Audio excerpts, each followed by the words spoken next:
Now returning to some more local news, the debate on who will form a government in the Eastern Province is still very much alive as none of the parties have arrived at a final decision. In this backdrop, who will succeed in forming a government in the Eastern Province?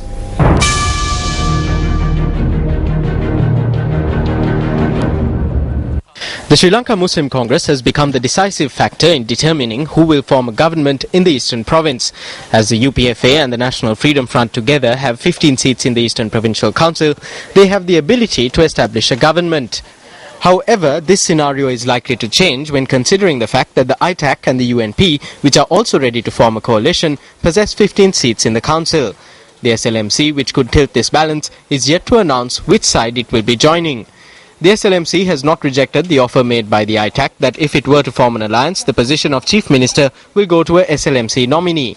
Yesterday, adding to the speculation, the leader of the SLMC, Minister Rauf Hakim, stated that the Chief Minister of the Eastern Province would be a Muslim.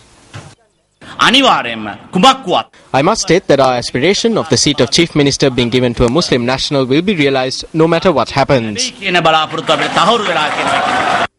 The issue that is now being debated is whether that Chief Minister position will go to a Muslim national from the government or a Muslim national from the opposition, who in fact have collectively amassed double the amount of votes polled by the UPFA. The situation has been further complicated by statements from the National Congress and the All Ceylon Muslim Congress, who contested the election on the UPFA ticket. The chairman of the All Ceylon Muslim Congress, Amir Ali, expressed these views. The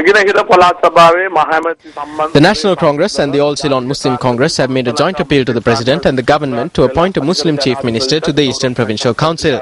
It has been pointed out to them that even last time, though we were promised a Muslim Chief Minister, this did not take place. A request has been made by both these parties to appoint me as the Chief Minister of the Eastern Provincial Council. We are hopeful that this appointment will be made.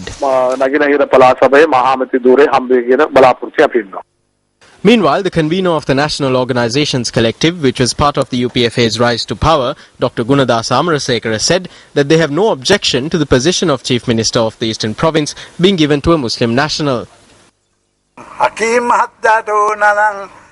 If Mr. Hakim wants the chief ministerial post to go to a Muslim candidate, then we will provide one. We do not need Mr. Hakim's man. We will give it to a Muslim national who is within the government. What we say is that the government does not need anything. The public has given it the mandate to establish a government. It has got 15 seats and they have been asked to establish a government with that. If the others try to form a coalition to topple this, then we will get together and dissolve that government. We know these politicians. They are trying to get another 4 or 5 people onto their side. The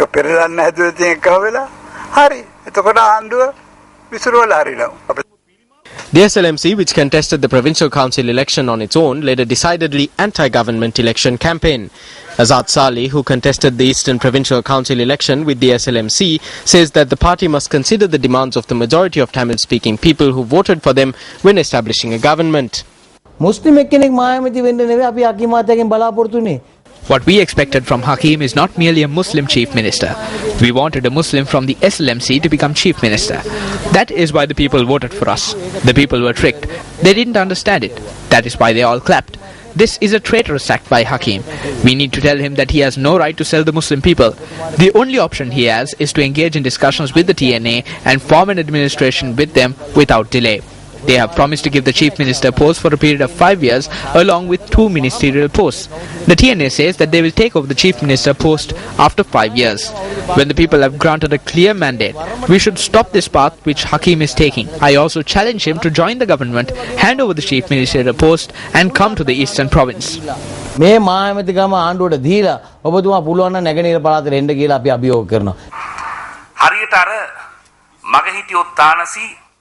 Whatever the government tries to do, it will end in trouble. When looking at the decision arrived at by the people of the Eastern Province, it is very clear that the majority have voted against the government.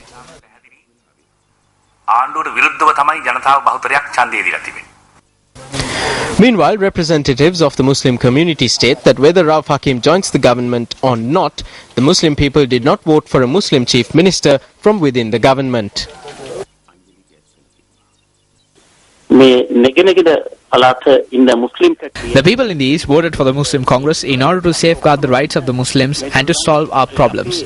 We should form an administration in the Eastern Province by making the two minorities join hands. Else, if they support the government, then they will be going against all the Muslims and Tamils in the East. If they do not consider this carefully and take a decision, the SLMC will find it difficult to ask for votes from this area again.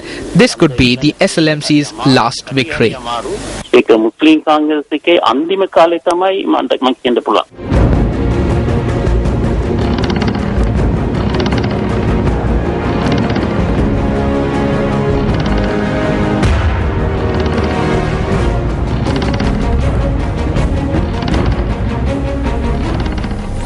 Up next is the newspaper cartoon of the day, which we selected from amongst today's English newspapers.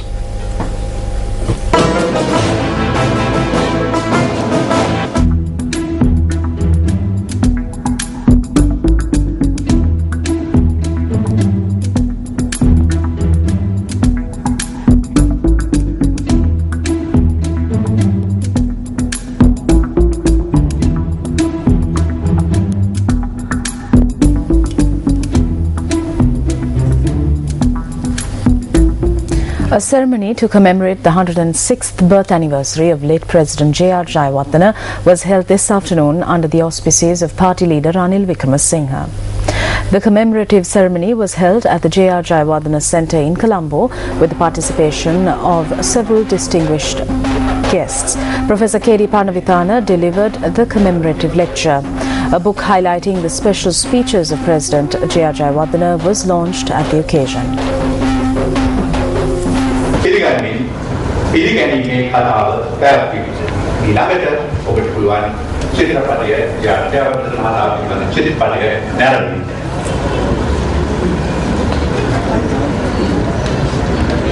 ශාස්ත්‍රවේදී වමරන්දේ ශ්‍රී රාහුල නායක වැරදිව කිව්වොත්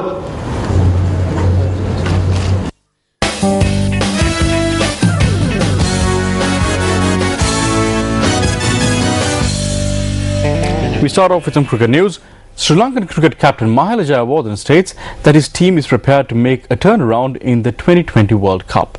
Jayawardena expressed this view at a media briefing in Hambantota today.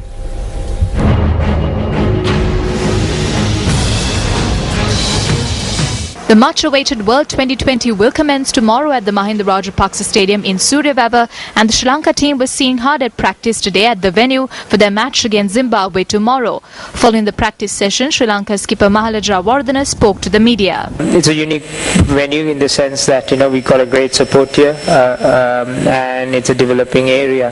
So it's a great stadium. As you can see, it's really beautiful. Obviously, the wicket, the first time we played, it was tough for us as well. It's a newly relayed wicket, but I think it settled down a bit. So we just need to make sure that we're focused and prepared for the game tomorrow. This particular tournament have ever won this World Cup. Obviously, it's something to do with pressure and expectations.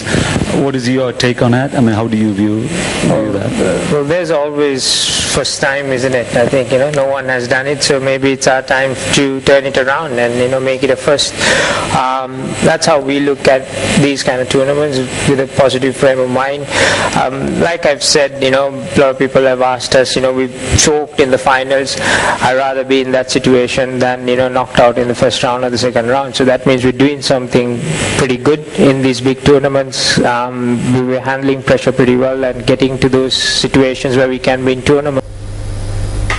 Still in cricket, England clinched a 9-run win against Australia in a World 2020 warm-up match played at the NCC grounds in Colombo today. Put into bat first, England lost opener Craig Kiswetter for 8 runs early in the day. But Alex Hales, reaching a half-century, and Luke Wright contributing 35 runs, came together for an 88-run second wicket stand, which revived the England innings. Ian Morgan chipped in with 30 runs as England posted 172 for 6 in their allotted 20 overs. Mitchell Starc and Brad Hogg took 2 wickets each for Australia. Batting in reply, Australia saw opener Shane Watson chipping in with 37 runs at the top. Mike Hussey top-scored with 71 runs, but he was not given the necessary support as the Aussies lost wickets at regular intervals.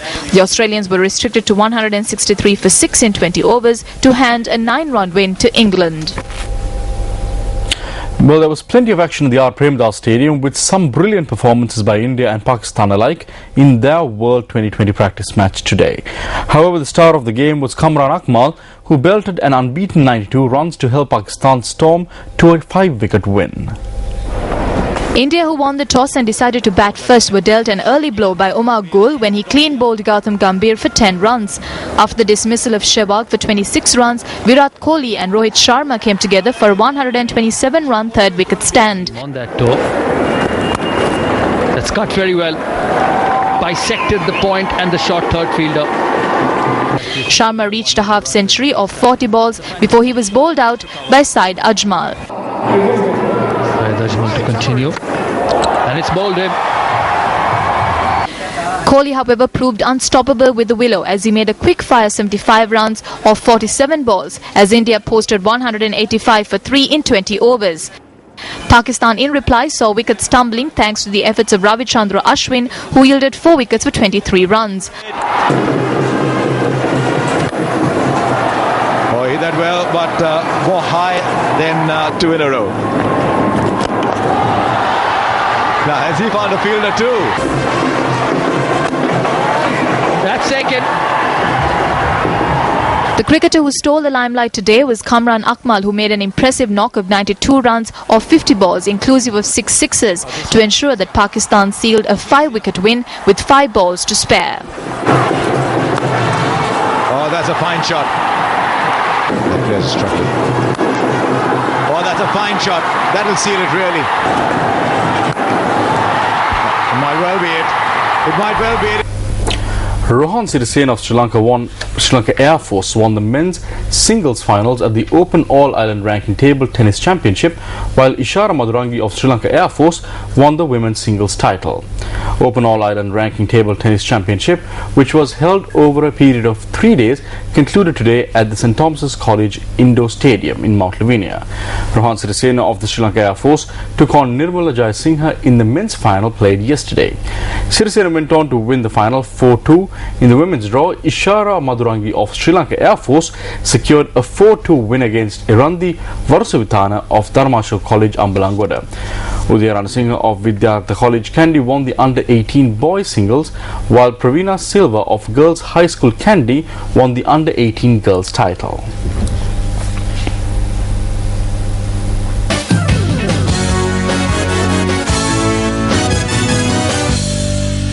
Well, that's your news for Monday night. I'm Sonali Wanigabadage. And I'm Ravi Gamage. Thanks for watching. Good night.